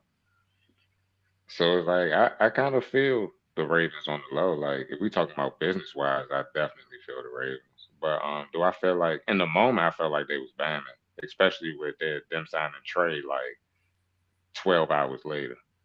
But Yeah, I don't like the optics. I You don't know, like the optics either. The I don't. optics are crazy. But the more we learned about it, and then like um Dr. David Chow, I think his name is. He was like an NFL team doctor for a brick. Like I actually follow him on Twitter. He said something about it. He was like, if they see any type of degenerative damage in the knee, then that I could see why they didn't go through with it. And plus, like, but he's only like 2 months away from off of surgery. Yeah, There's no way he was passing that fucking physical. but to be fair, I feel as though the issue is that the Ravens knew that beforehand when they made the deal in principle, and Charles, then I they feel like act. us three knew that. That's Everybody true. knew that. So I think The that's kind whole of the world issue knew that. that like don't make it in principle then. Like if you were Touche. that concerned, then you should have just been like whatever. You should have made this public, whatever. I don't know how strongly I feel, but I definitely feel like they banned. Like I Yeah, for won't sure. lie. I feel like they banned and as the days have gone past, I don't know if I feel as strongly as I did when it first happened, but I definitely think there's something to be said about that type of behavior by the Ravens. Like, And we don't know how bad the knee is, bro. that's true.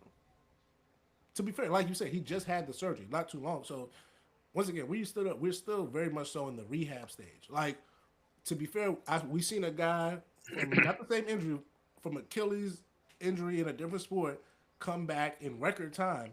We seen another guy, Then that nigga dropped 20 and 15 second game. you know, he's been having actually really good comes in all his games. We seen another guy in another sport, well, in Crosby sport, have a knee injury and be out for a whole year, and Brandon Ayuk. So once again, we don't know how these things necessarily work. Everyone's body's different. All these things happen, but Adrian Peterson came back in record time on MVP. like so there's many instances I think for and against. To say like you should wait. They should have known, or why should they have known? This person has come back quicker. This person has come. So I mean, I think I'm leaning towards giving Baltimore grace. I'm gonna give And Baltimore. somebody that had surgery, you don't know how bad that shit is till they cut you open. Yeah. So you see what I'm saying? So I'm gonna give Baltimore some grace and not feel as though they there it was some nefarious behavior behind what they did. Was there any other thing in free agency that piqued your interest or made you be like, oh, that's what's up? The Bengals are paying people on defense. I definitely saw that they got some defensive cats. I don't They really got know. Boye Mafe. They got defensive lineman. I think they signed the O lineman. They fake tooling up. Like I'm not gonna lie, I have no faith in it, but Mhm. they tool.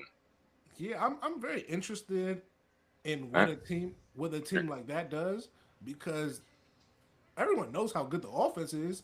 Question is, will they ever have even when they went to the Super Bowl, the defense was not it. Defense started playing well during that stretch. But to your point, will this be a game changer? Like, will they legitimately have um, a defense that makes them Super Bowl whatever contenders?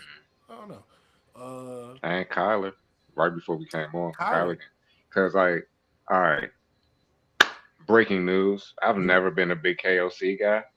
Everybody was tooting his horn, saying he's this genius quarterback whisperer, all that. I was like, I don't give a damn how good he is. Nine ain't the guy that you can whisper shit to. No matter what you do, he's not your guy. With Kyler though, is he going to be able to break them bad habits so that he can just be patient with himself and be able to play within the offense? That's what I want to I mean, Kyler Murray. Once again, Kyler Murray is super talented. He's proven more than JJ McCarthy has in the NFL. So like, know. Hey if man, I'm, what that was his first year. I'm just talking shit about JJ because, but yeah, I mean, JJ's this is actually his second year. His first year he was hurt. His second first year playing. his first year playing, and he just wasn't that good. Like even when JJ was winning, everything was about intangibles. It wasn't really about The NFC Player of the Week. it Watch your wasn't mouth. really about his actual skill. It was about, oh, he has grit. Oh, he can help you come back. Oh, when he's down, he's not gonna get out of it. It wasn't really about making great passes or reading defenses. So for me, Kyler Murray, you got to go with Kyler Murray because he's the better talent. Like I don't know if you put Kyler Murray and JJ McCarthy up and I put them side by side to you and I said, all right, who's the better talent? I think almost everybody here is going to take Kyler Murray, correct? Yeah, for sure. But I saw Jacoby Brissett run that offense better than Kyler Murray. If Kyler Murray was about to run that same offense with KOC, I'd agree, but I don't believe that's what was going to happen. I believe they're going to KOC, like you said, if he's this quarterback guru whisperer everyone say he is, he's going to tailor the offense to Kyler Murray's skill set, and we'll see the best version. Yeah, that's what I'm saying though. Like I see KOC as a more like you got to fit in my offense type of cat. Maybe. I mean, The only one up that I guess Kyler would have is, KOC is I don't even call him KOC, but Kevin O'Connell, veteran quarterback type of cat. That's the only one up that I would say Kyler has here. I don't even think it's a foregone conclusion that, Kyler is the starter at this point as of today. I mean, maybe. So But that's you believing that JJ McCarthy got. that's not even me believing JJ. I mean, if he's the foregone starter, why do we only give him a 1 year deal? Because he's getting $38 million on his last deal. It's just a books. It's a finance thing at this point. Yeah, nah. I mean, to me, if we're saying better talent, like as far as an athlete, A maybe quarterback. Yeah, facts. I don't know. I mean, they both have had questionable decision making. There's been plenty of Sundays where like, what the fuck is Kyler Murray doing? I don't deny that. So it's just like, But that's all within the last 2 years though. Once again, there's never been anything good for JJ McCarthy. I mean, again, he's only played for 1 year. Once again, your first year you couldn't play because you were hurt. The next year when you did play, you weren't good. He's only played 1 year in the NFL. He couldn't stay healthy either. The first year you could not stay healthy. We've had a lot of what the fuck is Kyler Murray doing? Once again, Sundays. I have never in the NFL seen JJ McCarthy be good. Like never. This is factual. I have never seen him I've be seen good. Kyler only be good with one offensive coordinator.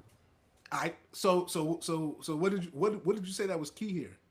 Veteran quarterback. No. I've seen Offensive Kyler coordinator. Murray be good in the NFL, correct? I said There we only go. good. I said only good with one offensive. Once again, you could qualify. You pair the right cat up, and then you can be Once good. again, qualify that however you want. You've seen Kyler Murray be good in the NFL. You have not seen I got nothing for the Kyler Murray. That wasn't nothing to. Now the Vikings are back. As a Packer guy, I'd be like, oh, bet Kyler's here. The Vikings are still going to be trash. I don't think I said they're back. I just said I want to see what happens. No, I'm just saying. My I thing is don't that even they- want to see what's going to happen. My Like, thing I is know they what's going to finished the happen. season 8-9 last year, and they won a bunch of games to end the season. And they hated their quarterback play. Literally, Justin Jefferson has spent the whole offseason telling anybody who will listen how bad he thinks JJ McCarthy is. Not me, Justin Jefferson. Like, not saying those words exactly, but basically being like, man, with everything that happened, I'm surprised I got 1,000 yards. I say, didn't it take him all 17 to get 1,000? Saying shit I like mean, what is he expecting with Kyler Murray, bro? that. Once again, Cats were just like, I hope that Kyler throws Marvin Harrison the ball. He hates Marvin Harrison. He hates Trey McBride. Like, what the fuck Once is about to again, happen with this, bro? this could be true. I'm confused. I'm trying to see what's going This to could happen. be here. true, but what we know for a fact is that Hence why I said if KOC can get him to break those bad habits. We- That's literally why I led with that. we've seen Kyler. We've seen it with Kyler. No matter if it's even just we've seen. The thing with JJ, you're wanting us to believe. Like you're I'm not wanting you to do anything. Like saying we've seen it with Kyler for a cat that's been in the league for what 5-6 years versus a nigga's been in the league for 2 years just doesn't seem like a good. So comparison outside for of me. because I know Caleb's been in the league 2 years. Kyler. I'm talking about Caleb. I'm talking We're about not Caleb talking Williams. Caleb. I'm talking We're about not niggas talking that's Caleb. been in the We're league 2 talking. We're years. talking Where about. did Caleb Williams come from? Yeah, I'm we're just talking about niggas J- that's been in the league 2 years. He's talking about niggas that's been in the league 2 years. You can't compare him to a nigga that's a vet. So let's compare him to somebody that's been in the league 2 years. Okay, and he's only played one of those 2 years. Good for Caleb. Cats were just like he can only play in the fourth quarter type shit. So I mean, what are we saying? Honestly, He that's my point. That the only you still positive, seeing Caleb be good in the NFL. only thing we've seen positive You said about NFC Player of the Week, right? who JJ Uh, That's what McCarthy. Mook said. JJ was, yeah. That's what I Mook said. definitely said NFC that. Player of the Week. Once again, player of the week is not 145 yards. player of the week is not enough to be good. To be A good. winner. Winner. That's fine. A winner. Whatever. Like in college, sure. We're not talking. That's the thing. Threw the ball 49 times In his the senior year. NFL, I just don't see it. Not Cap. not with JJ. Anything else we need to talk about in the sports world? Oh, WNBA still ain't got no CBA, man. I told you it's gonna be a work stop. I don't Damn, think they're gonna do that. Huh? I don't think it's gonna be a work stoppage. So you think they just gonna just get some shit done? I mean, they did a 12-hour meeting the other day. I think they're gonna probably let it spill over into, like I was saying, the Olympics. I think they'll get it sorted out either during this spring Olympic shit, or Olympics. maybe when it's So the done. World Cup, the Women's World Cup. There we man. go. That Okay. shit. I think they'll let it. So when I is think that? they'll I'm let about it to say Olympics. That's When, 2028. when is that? When is the Women's World Cup? I thought I saw like something of this month, maybe a 17th or some shit. Okay, so the FIBA Women's, yeah, because I saw they just started playing. The U.S. Women's, they played Senegal, and Clark had like 17 and like 12 assists. I saw that. I think they'll let it spill into this time frame. Maybe late March, early April, get something done. So, all right, I like to, like not to bet, but I like to, make the stakes. By what day do you? I'll do 30 days from today. 420.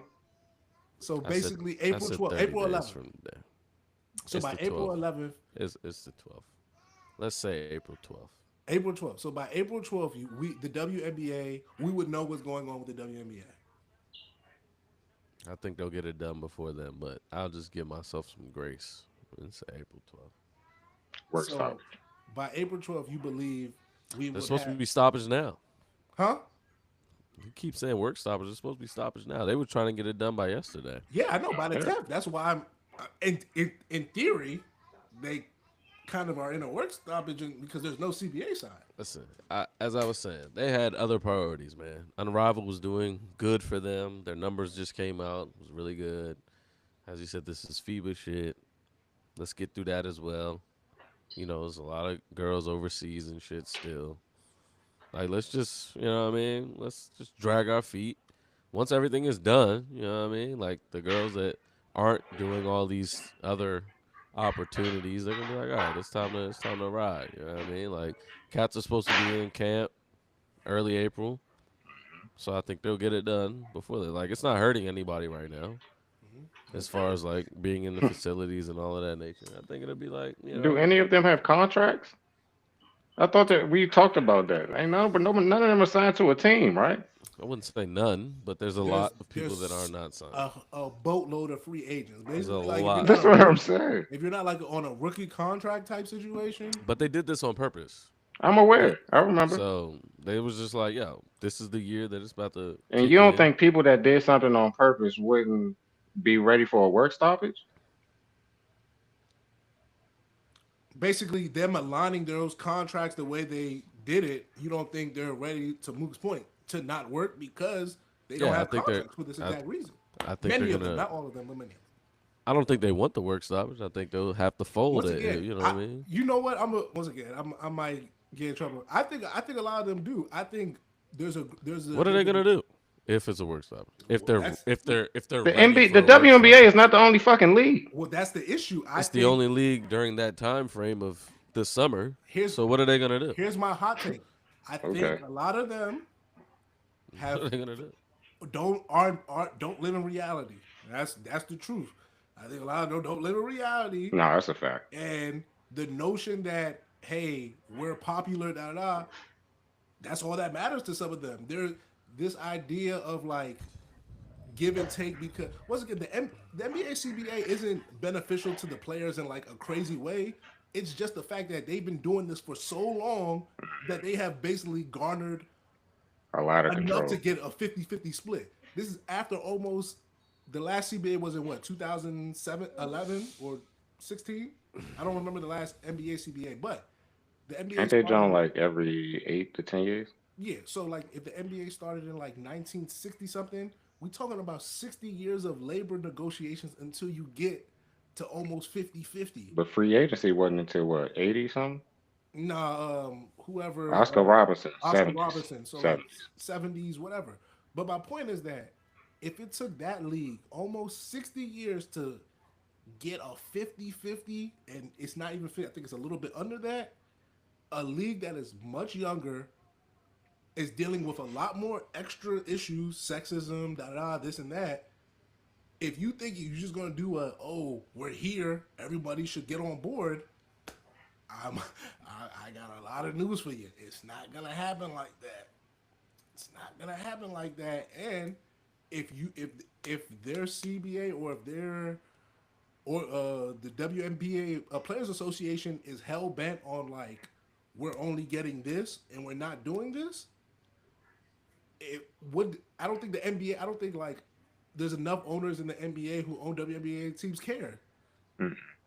Like I don't think enough of them are gonna be like, yeah, we're I not mean, bringing shit. in enough money, so That's why most of the NBA teams don't have WNBA teams no more. When they sold them off to new ownership, they was like, I'm not taking that. You can dissolve that shit. I'm not buying it. yeah.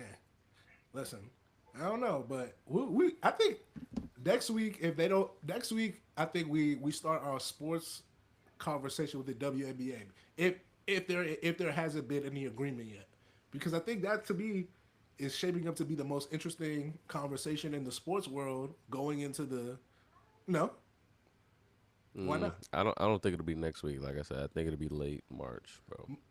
All I'm saying is that the popularity of the WNBA has grown immensely in the last 2 to 3 years, mainly Next because week is of just like late March, the huh 20th. I said Mm, next week is like late March. yeah I'm thinking 2 weeks. mainly because of the Angel Reese That's the end of March. and the Caitlin Clarks of the world. Late March. If you don't play no basketball, you don't have that momentum still. Like once again, I don't know how many people about to. You remember when the NBA had the lockout and Cass was watching these dudes go play in like gyms and all Mhm. across the country? Are you about to go watch Angel Reese and them play pick up basketball across the nation? If I there's was no about to WNBA, Did you watch Unravel this year? no. I told y'all this last week. I watched a couple games. Didn't They remember said teams. they said the they said the viewership was up It crazily. definitely was. Once I didn't again, watch this a is single Unravel game once this I year. again. didn't. Here's the thing: if you have 5 people watch something and then you have 20 people watch something, the viewership goes up by like 500%. That's the truth. So You know I what I'm don't know what saying? the I don't know what the number for my rival was, but No, I saw them. They were crazy. what were the numbers? I'm asking you. Oh, I Was it don't a have them in million? front of me. Were there a million people watching a game? No, couldn't have Nah, it been. wasn't that. Well, then that to me like that's a once again Maybe half of that though. numbers only mean things when put in context. A basketball Well, they were comparing them to their first season. That's once what I'm again, that's saying. fine. But once that's the thing. If on the first I mean, season, I feel like cats were watching for sure season one. You know yeah, what I mean? I watched a lot more season one. I did not And watch. they were selling out NBA arenas this Yeah, they sold out to Philadelphia, right? They had year. Hmm. the biggest in like Wells Fargo's history. Once Hmm. again, I'm not denying people that there's a audience for. I'm cat. I'm so cat. They Tell us the said number. the revenue grew Yeah, 45 million, but by ticket sales, to Mook's point, for ticket sales for in person stuff, but it's because they didn't have arenas to play these games in. This was the first year That that they they traveled had around with it. to They were Philly. You know what I'm saying? stationary Wells in Fargo or whatever. Miami last year. But they said the viewership fell 40. 44%. Hey man, once again, I know I didn't watch. You once know what I'm again, saying? I I said this didn't watch. last week, and I was trying to. I didn't want to be. But they I grew didn't their want to. sales, so I'm not too mad at that, right? Like I can't be too mad. Once again, I don't deny that there is an audience. Like once again, there's plenty of women in this country that like sports, that appreciate, our fans and all this. Do you think the general public on a Tuesday, Wednesday, Thursday night? Yeah, they've been playing at crazy That's times. the like once I'm about again, to this say, is the issue. No one is saying that people don't that there's be not getting off of work, motherfucking third quarter of the game. I'm like, what the fuck is once this? again. I didn't even know this was on right now. They I play don't at worse times than what they were already mad about. That was my issue. Like y'all are mad at the times and y'all play games like on the opening week of NFL, but you're playing these games on Mondays, Thursdays at like 1 o'clock, 7 o'clock. Like, you're still playing at terrible times. And you're once supposed to again. be combating I that. Like I that's can't just stress bad. enough.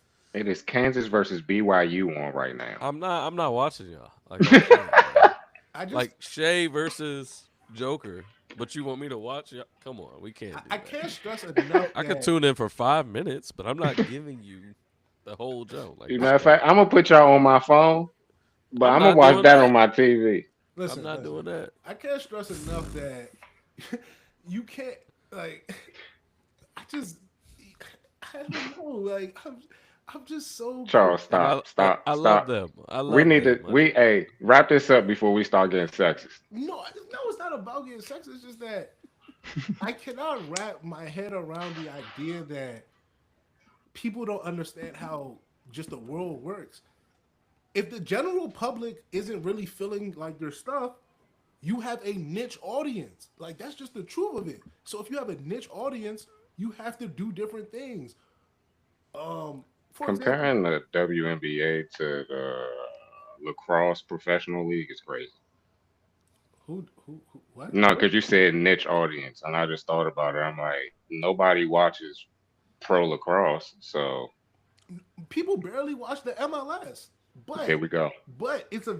but the people who do die hard. They're all in. There's something to be learned about that. That like, yo, maybe you don't need everybody in the world to enjoy women's basketball.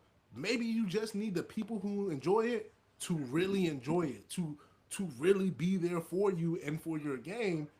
And maybe that should be the focus instead of this kind of like, hey, we want everybody to accept us, everybody to because that's the truth is not everybody does embrace what you're doing.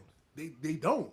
So you need to maybe pivot and try to find, hey, this audience that loves me, I love y'all, we love each other. Let's work instead of being like, hey, do you want to come on a date with me? Like, no, they don't want to go on a date with you. Like, move on to Shut up, somebody, bitch. Dribble. move on to somebody else. Uh, yeah.